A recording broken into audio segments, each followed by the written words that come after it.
At first, they believed it was a mistake because no prison they had known worked this way. Inside American POW camps, Japanese prisoners slowly discovered something deeply unsettling, something that contradicted everything they had been taught about captivity. Not punishment, not forced labor, but rules that felt almost unreal.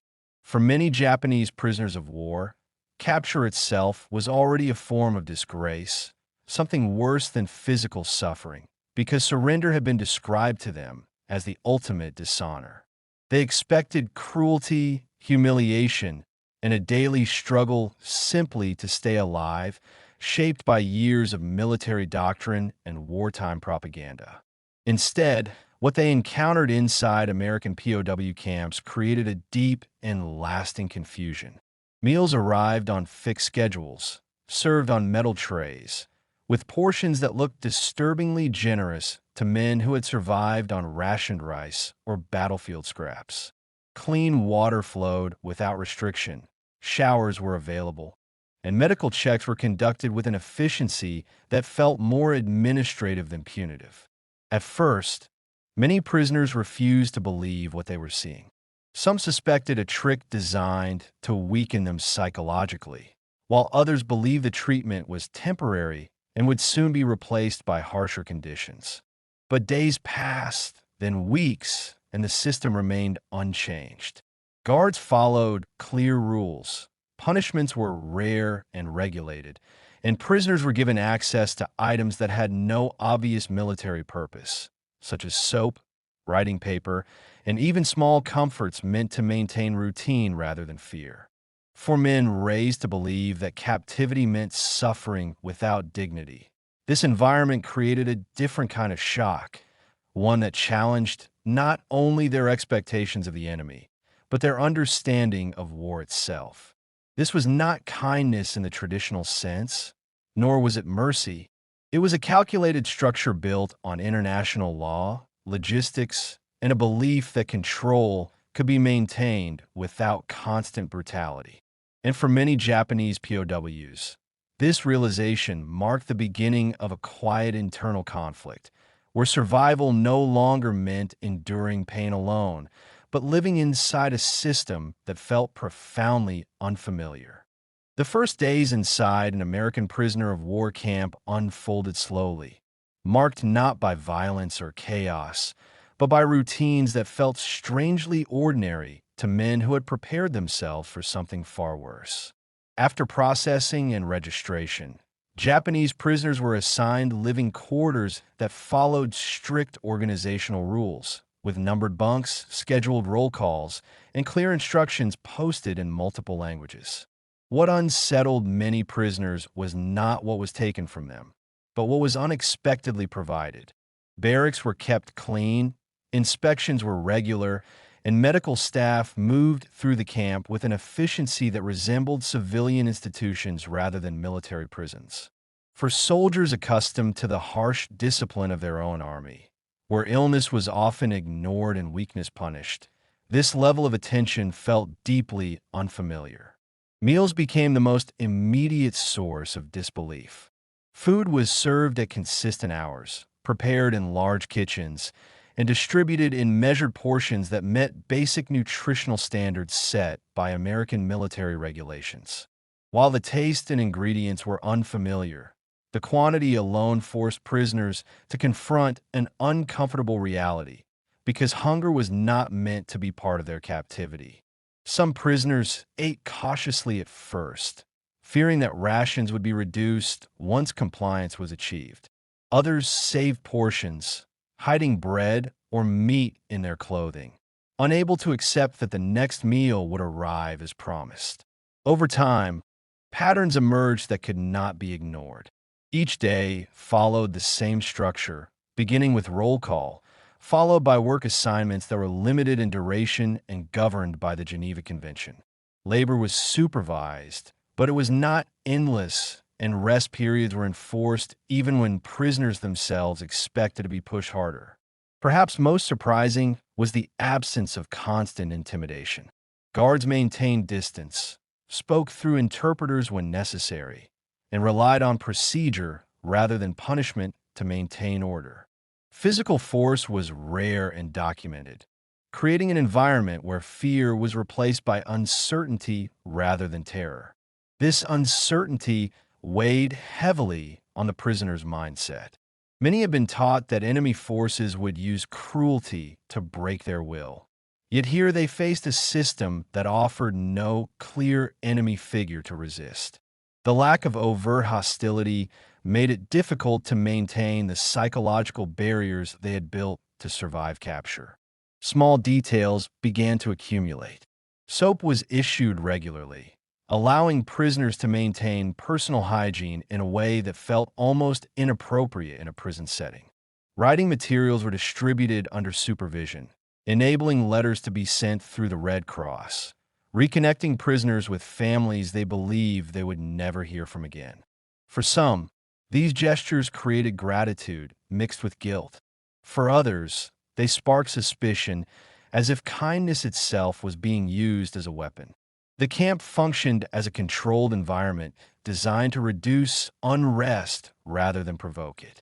Rules were enforced consistently, and consequences were predictable, eliminating the arbitrary punishments that many prisoners expected. As days turned into weeks, the initial shock gave way to a quieter realization. This was not a temporary illusion, nor a trap waiting to close. It was a system built to last, one that treated captivity as a logistical responsibility rather than an opportunity for revenge. For Japanese POWs, this realization marked the first fracture in the beliefs they carried into the camp, because survival here required not resistance, but adaptation to a reality they had never been taught to imagine. As the weeks passed, the daily structure of camp life became more defined, and with it came a development that many prisoners found even harder to accept than regular meals or clean barracks. Work assignments were introduced, not as punishment, but as part of an organized system governed by international agreements that few prisoners truly understood at the time.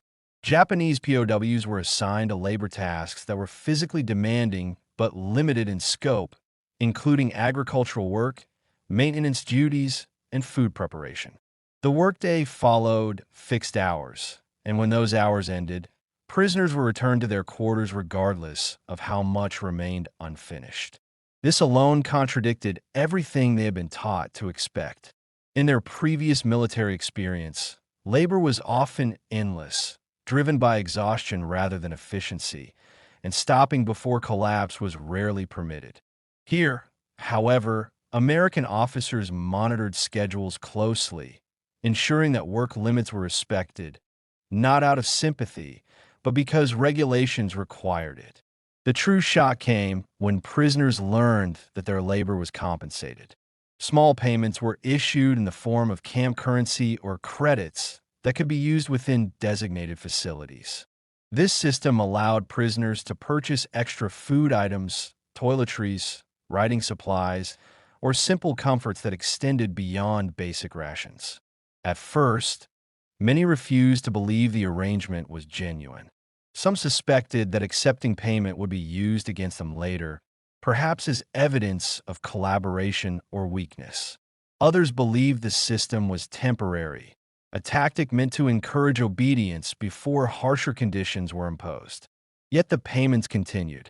Records were kept, balances were tracked, and access to camp stores remained consistent. Prisoners who worked received compensation, while those medically unfit were exempt without penalty. This predictability created a new kind of tension. For men raised in a system where surrender itself was dishonor, receiving wages from the enemy felt deeply uncomfortable. The idea that their labor had value, even in captivity, challenged the narrative that they were worthless once captured. The psychological effect was subtle but powerful. Work became less about survival and more about routine, giving days a sense of purpose that prisoners were not prepared to experience. Some began volunteering for additional tasks, not out of loyalty, but because the structure reduced the mental strain of endless waiting. Interactions with guards remained formal but distant. American supervisors rarely raised their voices and relied heavily on written rules and translators to maintain order. Disputes were documented rather than settled through immediate force, reinforcing the sense that behavior was governed by systems rather than individual authority. This created confusion among prisoners who expected punishment to be personal and arbitrary. Instead, discipline followed clear steps, warnings were issued, and consequences were limited in severity. The absence of emotional aggression made it difficult to assign blame or direct resentment. Even so, suspicion never fully disappeared. Some prisoners believed that fair treatment was designed to weaken their resolve, replacing fear with dependence. Others quietly acknowledged that the system removed many of the hardships they had prepared themselves to endure. As time passed, conversations among prisoners began to change. Rather than focusing solely on escape or resistance, discussions shifted toward daily tasks, food options at the camp store, and rumors about transfer or release. The camp, once imagined as a place of suffering, had become a controlled environment where survival was no longer uncertain. This transformation did not bring comfort in the traditional sense. Instead, it introduced a deeper conflict because accepting fairness from the enemy forced prisoners to question the beliefs that had defined their identity as soldiers. By the end of the second phase of captivity, many Japanese POWs found themselves caught between two realities, one shaped by doctrine and honor, and the other shaped by routine, regulation, and an unexpected sense of order that refused to fit the image they had been taught to fear.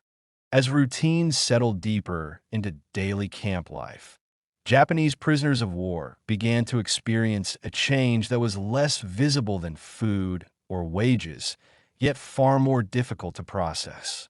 The system they were living under did not merely control their bodies or their movements, but gradually began to influence how they thought about themselves, their enemies, and the meaning of captivity. In the Japanese military tradition, identity was closely bound to duty, obedience, and sacrifice. A soldier's value was measured by loyalty to command and willingness to endure suffering without complaint. Capture disrupted this identity immediately, but captivity in America challenged it in a more subtle way. Instead of constant punishment, prisoners were confronted with order, predictability, and rules that applied consistently to everyone. This consistency created psychological tension. Without arbitrary cruelty to focus anger against, many prisoners struggled to maintain the emotional framework that had prepared them for imprisonment. They had expected to resist brutality, yet here they were expected to comply with procedures that felt administrative rather than hostile. The absence of constant fear altered daily behavior. Prisoners began planning their days around work schedules, meals, and rest periods. Time was no longer defined by survival alone, but by routine. This shift reduced immediate anxiety, but it also prolonged awareness of captivity, making the experience feel longer and more mentally demanding. Personal discipline began to change as well. In the absence of extreme deprivation, prisoners had to regulate themselves internally. Choices that once would have been irrelevant, such as how much effort to put into work or how to spend limited camp currency, now carried weight. These decisions forced prisoners to confront a reality where survival did not depend on resisting hunger, but on navigating a structured system. For some, this adaptation felt like betrayal. Accepting routine and fairness from the enemy conflicted with deeply held beliefs about honor and resistance. Others viewed adaptation as unavoidable, separating physical survival from moral conviction.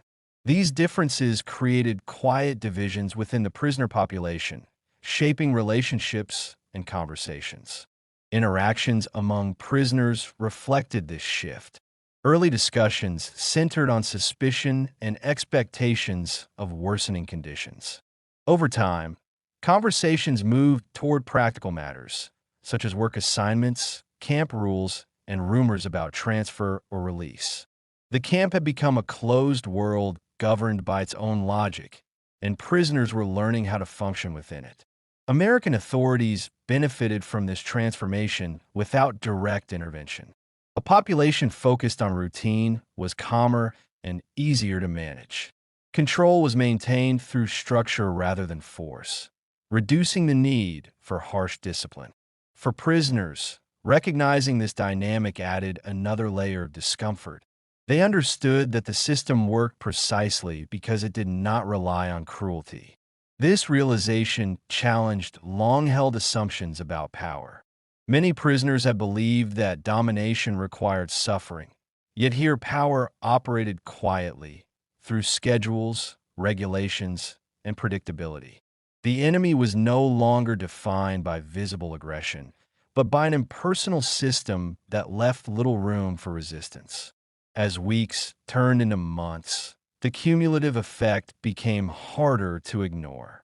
Prisoners who once defined themselves solely as soldiers began to see themselves as individuals navigating captivity day by day.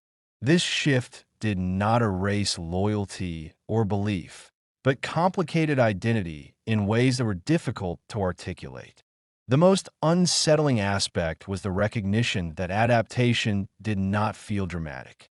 It happened slowly, almost unnoticed, through repeated exposure to routine. There was no single moment of surrender, only a gradual acceptance of how life inside the camp functioned. By this stage, captivity in America had become a psychological test rather than a physical one. Japanese POWs were no longer enduring constant hardship, but confronting the challenge of living within a system that preserved order while denying freedom. This quiet pressure reshaped thinking, leaving many prisoners uncertain not only about their captors, but about themselves. As captivity continued, Japanese prisoners of war became increasingly aware that life inside American camps was shaped not by improvisation or individual moods, but by layers of law, documentation, and oversight that extended far beyond the fences. Every aspect of daily existence appeared to be recorded, regulated, and reviewed, creating an environment where control was exercised through systems rather than force. Camp administration relied heavily on written procedures.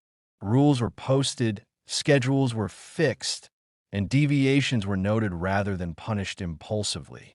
For prisoners accustomed to authority expressed through direct command and immediate consequences, this approach felt impersonal and difficult to challenge.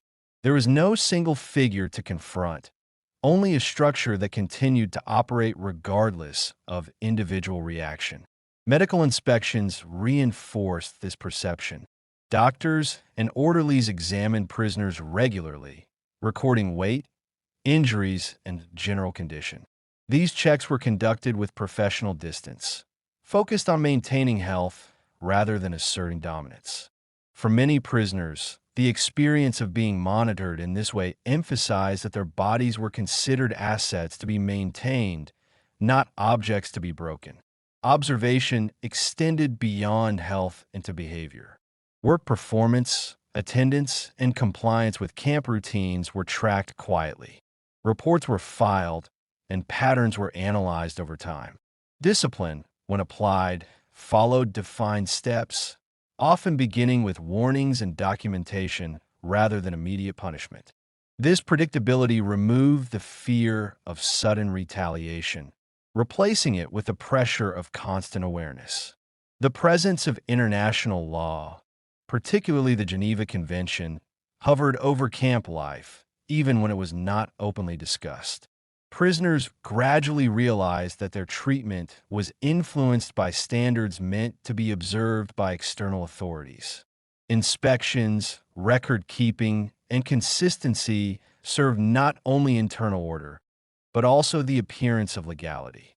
Captivity was meant to be demonstrably lawful, even if it remained restrictive. For Japanese POWs, This realization carried mixed implications. On one hand, the presence of rules limited abuse and provided a measure of protection. On the other, it underscored how thoroughly their lives were managed. Every routine, from meals to work to rest, existed within a framework designed to endure scrutiny. Freedom was absent, yet suffering was not the primary tool of control. The psychological effect of this environment deepened over time. Prisoners found themselves adapting to observation, becoming careful in speech and behavior even when no guard was nearby. Self-monitoring replaced overt fear. The system worked because it encouraged prisoners to regulate themselves, reducing the need for visible enforcement. Interactions with guards reflected this structure. Guards acted less as personal adversaries and more as representatives of procedure. Instructions were given calmly, disputes were recorded, and authority was exercised through adherence to rules rather than intimidation. This dynamic made it difficult to personalize resentment, leaving prisoners with no clear target for anger. The camp thus became a space defined by quiet pressure. Order was maintained not through chaos or terror, but through predictability and constant oversight. For prisoners who had expected captivity to test physical endurance through deprivation, this form of control felt unfamiliar and exhausting in a different way. As months passed, the cumulative impact became clear. Living under continuous observation reshaped behavior and thought, narrowing choices and reinforcing compliance without dramatic confrontation. Captivity did not feel violent, but it felt inescapable, sustained by systems that functioned steadily regardless of individual resistance. By this stage, Japanese POWs understood that American captivity was not designed to crush them quickly, but to contain them indefinitely within a lawful, monitored framework. This understanding marked another shift in perception, revealing a form of power that relied on structure, legality, and quiet persistence rather than overt cruelty. By the later stages of captivity, the most difficult challenge facing Japanese prisoners of war was no longer hunger, exhaustion, or physical danger. It was time itself. Life inside American camps had settled into a steady rhythm that rarely changed, and within that rhythm, the weight of normalcy began to press more heavily than any single hardship. Days unfolded with predictable structure. Wake-up calls, roll calls, work assignments, meals, and rest followed the same sequence with little variation. This consistency reduced uncertainty and stabilized the body, but it also stretched captivity into a prolonged psychological experience. Without dramatic shifts or visible cruelty, time moved slowly, making each day feel similar to the last. For many prisoners, this routine altered how they perceive endurance. Survival no longer required constant resistance to deprivation, but patience within a system designed to function indefinitely. The absence of crisis removed urgency, replacing it with a quiet awareness that captivity could continue without obvious breaking points. Adaptation became unavoidable. Prisoners learned the rules, anticipated schedules, and adjusted behavior to avoid unnecessary attention. This adaptation did not always feel voluntary. It emerged gradually, shaped by repetition rather than conscious decision. Over time, routine became familiar, and familiarity carried its own discomfort. The preservation of physical health intensified this effect. Adequate food, hygiene, and medical care kept bodies functional, leaving fewer physical distractions from confinement. With basic needs met, the mind was left to confront the reality of imprisonment more directly. Thoughts turned inward, toward memory, identity, and uncertainty about the future. Conversations among prisoners reflected this shift.